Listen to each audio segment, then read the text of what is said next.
دا ملګری تپوس کوي چې یو کس موبایل کې اکاونټ کولاو کی او هغه کې 1000 روپۍ کې دی ناغله روزانه 30 منټونه ور کوي که 2000 روپۍ کې دی نو بیا ورله روزانه 50 منټ ور کوي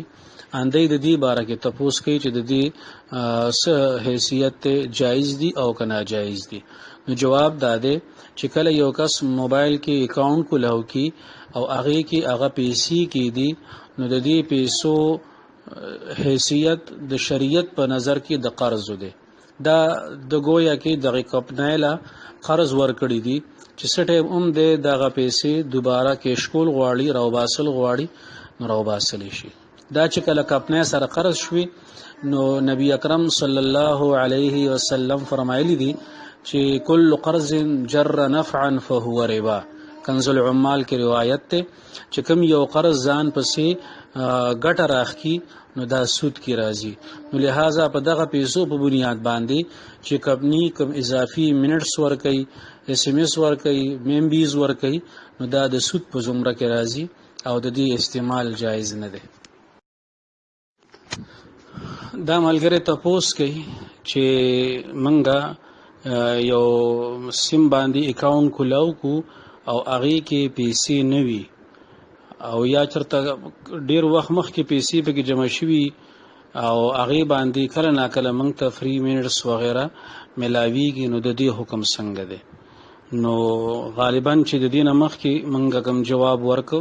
نو دې ملګری هغه جواب واورید هغه جواب کې موږ دا خبره وکړه دا جواب کې دې شي لک تفصیل تلاړ شي ځکه چې کوشش کوو چې دې سمره پهلوګان دي داغه لګي حاتو کو نو ملګرو ته په دې باندې پویدل آسان شي یو خبره خو مونږ دغه تیر جواب کې وکړه چې کله پیسې بندوا چي په هغه اکاونټ کې 1000 روپۍ وي یا 2000 روپۍ وي او داغي په حساب باندې کمپنی هغه لا په هغه منټس ورکي وغیرہ ان هغه باره کې خبره مخه تراله چې دا مشروط منافذ په قرض باندې او دا د سود په حکم کې ده نمبر 2 صورت تاسو چې کوم اووي چې اکاونټ بند کولاو کی او کال کې چرته په خوا پیسې اچولې دي او بیا د هغه په وجبانې کله نا کله منټس راځي وغیرہ راځي ام بیز راځي نو کچري هغه پیسې پرتی وي نو غالبا چې بیا دغه ستا صورت او د دې د مخکنی صورت یو شانته شو کچري دغه پیسې پرتی وي او دغه پیسو په وجباندې د کپنای د رولز او د اصول مطابق سہولیات ملاویږي منټونه ملاویږي ام بیز ملاویږي اس ام اس ملاویږي نو بیا خو به د سود په حکم کې وي او کچري یو کس اکاونټ کولاو کو هغه کې پیسې نه دی اچولي یا پیسې پکې واچولي خو هغه خرج کړي دي اوس داغه په اکاونټ کې پیسې نشته او کله نا کله ورته کمپنی دغه سہولیات رالیږي منټونه ول راولېږي ام بیز ول راولېږي اس ام اس ول راولېږي نو دا یو پکې بل صورت ده د دې خبرې د جواب سره مخ کې یو بل خبره کو او هغه دا چې کله نا کله دا سیم کیږي چې یو بنده یو سیم استعمالي او هغه ته لوډ نه کوي صرف هغه باندې کالو ناراضي او دته فونم نه کوي میسجم نه کوي او هغه €1 پکې نه اچي نو دا کاپنای والا د ترغیب د پاره ورته خپل کله نا کله منټس راولېږي کله ورته اس ام اس راولېږي ورته ام بیز راولېږي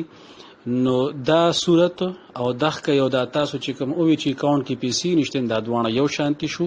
په دې کې چې د قرض والا معامله نشته مشروط منافع نشته بلکې دغه منټونه چې راځي نو په خالي اکاونټ باندې د دې لپاره راځي چې گویا تاسو له یو قسم اغي ترغیب درکې چې تاسو په دې کې پیسې واچوي انده به تاسو ته روزانه راځي نو تاسو هغه ترغیب باندې عمل مکوئ پیسې پکې ماچوي او دغه منټسونه دغه استعمال جایز دی دا په سود کې ناراضي دي او کله دین علاوه څه خبرې نو بیا تاسو سوال کولی شئ دا ملګری تاسو کوي چې ما یو فون کې اکاونټ کولاو کړی او بیا وداغینه ما بل وغیرہ پیسې واچولې هغه بل په کول به وشو نو بیا پکې ما پیسې نه ساتلې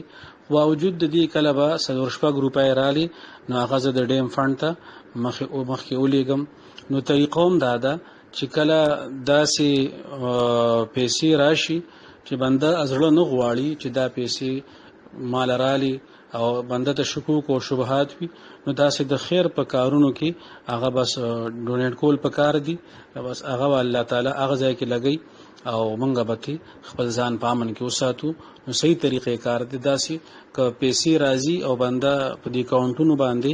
ان هغه یون دور ډیر نه او بنده ډون نه غواړي ان داسې د خیر کارونو کې هغه مخ کې لګل پکار دي خپل ذاتی استعمال کې نه دی راوستل پکار